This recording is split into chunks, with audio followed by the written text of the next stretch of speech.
And is A4 really the best name for this car? I mean, I hear A4, I think white copying paper, the Audi white copying paper.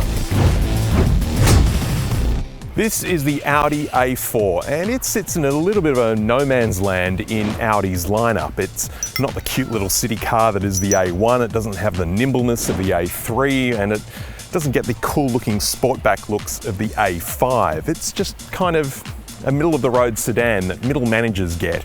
And look, there's nothing wrong with that. It's not a criticism, it's still a fine car, but it just lacks a distinctive character of its own. And maybe that's more reflective of how automotive tastes have changed over the last couple of decades with the migration to SUVs. At the front, we get some really good looking LEDs with these driving lights that double as turn indicators. We've got fog lights down low there, surrounded by some very fake looking front grills. Audi never one to shy away from a fake grille, but this car has been optioned with an exterior black pack, so we get this really good looking high gloss front grille. Audi calls this grey quantum grey, and it's actually really grown on me. I wasn't so sure about these colour-coded door handles, but the whole thing actually works pretty well. I still don't know if it's colour I would choose myself. The wheels are 19 inches and they look much better than the standard 5-spoke rims that come with this car. In fact, they look a lot more like the ones we saw in the SQ7 last week. At the back here, we've got the always good-looking Audi LED light clusters with dynamic indicators. Down low there, a couple of functioning exhausts, and underneath the non-powered boot lid, which when you think about it, you don't really need a powered boot lid in a car this size, sits a 480-litre space, which is about average for the class. Under the hood, and this 45 TFSI model gets a 2-litre 4-cylinder engine that's turbocharged and outputs 183 kilowatts of power and 370 newton meters of torque with a 0 to 100 time of 5.8 seconds. It drives its power to all 4 wheels with Audi's Quattro system and is mated to a 7-speed S-tronic gearbox, which is pretty good, but not quite as good as the 8-speed Tiptronic one you get in the range-topping S4. Not surprisingly, the inside of the A4 sedan is almost exactly the same as the A4 Avant that I reviewed last year, which also shares the same issue of not having really any internal storage. I mean, there's no room to put anything here. There's a tiny little shelf here that doesn't really hold anything. There's the 2 cup holders, which is what I end up using to store my wallet most of the time, because this little cubby here is just not big enough. There's a little coin thing here, but who uses coins anymore? And underneath the center armrest, it's very shallow. There is enough room to wirelessly charge your phone, but that's honestly about it. The door pockets and the bins here aren't particularly deep either. Now, this is something that BMW have managed to figure out, and even car makers like Kia do a better job of this. Audi, you've really got to lift your game in this department. As you'd expect from Audi, the center console screen is razor sharp and the MMI system has every function you could possibly imagine. I mean, look, it is a little bit pared back compared to what you get in some of the other high-end Audis, but you're not really missing out on anything. There's also wireless Apple CarPlay and wireless Android Auto, which the system does seem a little bit flaky on its connection with Apple CarPlay. I just noticed that every time I get in the car, I sort of often need to remind the system that my phone is here. I'm not quite pairing it again, but I am saying, hey, connect with Apple CarPlay, and that really should happen automatically. The sound system, though, is absolutely amazing. It's not branded, but it just sounds really, really good. The climate controls work really well. They're just not terribly intuitive. So you've got this row of buttons here, and you kind of have to press them to try and work out what it is that they do exactly. So a little bit of experimentation can figure that out for you. Another row of physical buttons down here for the drive mode, the auto engine on-off, and also the stability control and parking assist. Then we've got one USB-A port underneath that, a 12-volt outlet, that kind of useless little shelf, the cup holders, another storage cubby, one of Audi's brilliant gear shifters here. They have such a great feel to them. We've got the head-up display in front of the driver, which, to be honest, could be just a tad bigger. The virtual cockpit screen, which is really great, and it's pretty much standard in all Audis these days. A few different display modes available there. This steering wheel, whilst it feels nice, I think is just maybe a little bit big. I liked the smaller one in the SQ7 last week. There's paddle shifters behind that as well, and more piano black here on the door with a bit of leather and some soft touch plastics on the armrest. The seats are leather and they're nice and soft, but they're not perforated, and they also miss out on heating and ventilation, which seems like a little bit of an omission at this price point. But they're very comfortable, and the seating position's nice and low in the cabin. It feels pretty sporty. There's full electric adjustment for the front two passengers, but the switches for them do feel a little bit cheap and plasticky, but there is lumbar support, which is pretty good.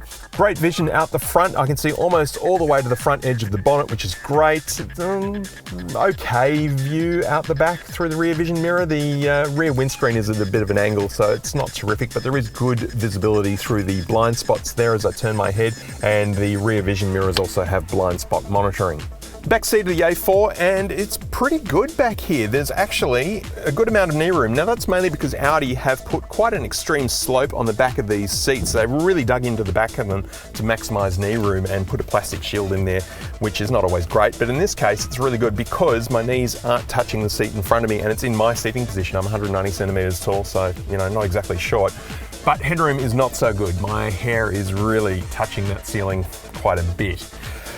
There's another zone of climate control back here, so rear seat passengers can easily control their own temperature. There's a 12-volt outlet and no USBs, which seems like a bit of an omission. There is another USB-C output underneath the armrest in the front there, which I suppose a backseat passenger could plug into, but that's not really an ideal configuration. The seats are pretty comfortable. We've got the armrest here with mechanical cup holders that make a very satisfying noise when you open them. So all up, the rear seat, not too bad.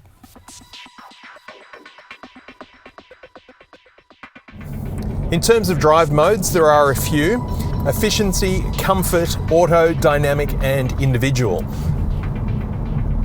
I'm sticking with dynamic this week because I'm not paying the fuel bill.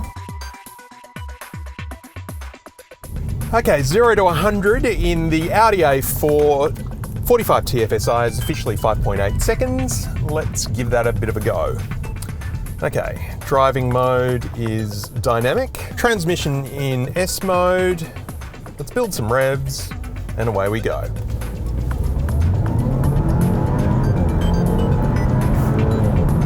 Oh, that engine is screaming. You can't complain about the performance of this car on the freeway, and I think that's where this car does its best work, because the power comes on straight away and there doesn't seem to be any of that trademark Audi turbo lag. A lot of Audis, you put your foot down and nothing will happen for half a second, but that's not the case here. There's a lot of grey in this car, and I don't mean that metaphorically. I mean, there is grey literally everywhere. It's on the outside in the paint job called quantum grey, the interior, the leather seats, and up here on the dash and the steering wheel. Kind of reminds me of a DeLorean. I do have to say the steering in the A4 is quite numb, and I've got it set on its most sporty setting at the moment. And it still feels sort of a bit disconnected, and I'm not really getting a lot of feel of anything. And in dynamic mode, that suspension does get to be quite firm, especially going over these speed humps. Oh! One thing the end of lockdown has certainly brought back is the bumper-to-bumper traffic on the weekends on some of our main roads. Let's see if we can get the adaptive cruise control working in this bumper-to-bumper traffic so I can give my feet a little bit of a rest. And just shadowing the brake just in case, but no, we are slowing down. Car is slowing down on its own. This is good. I do find that Audi's adaptive cruise control system is a little fiddly to turn on. We've got this stalk here on the wheel, and you kind of have to button mash a little bit to get it to work properly. But once you've got it switched on, it's actually pretty good because we are slowing down, starting and stopping without me doing a thing with my feet. I've never understood the signs that you see at some intersections where they say, "Do not queue across intersection, penalty exceeds $110. Exceeds $110 by how much exactly? By 5 cents?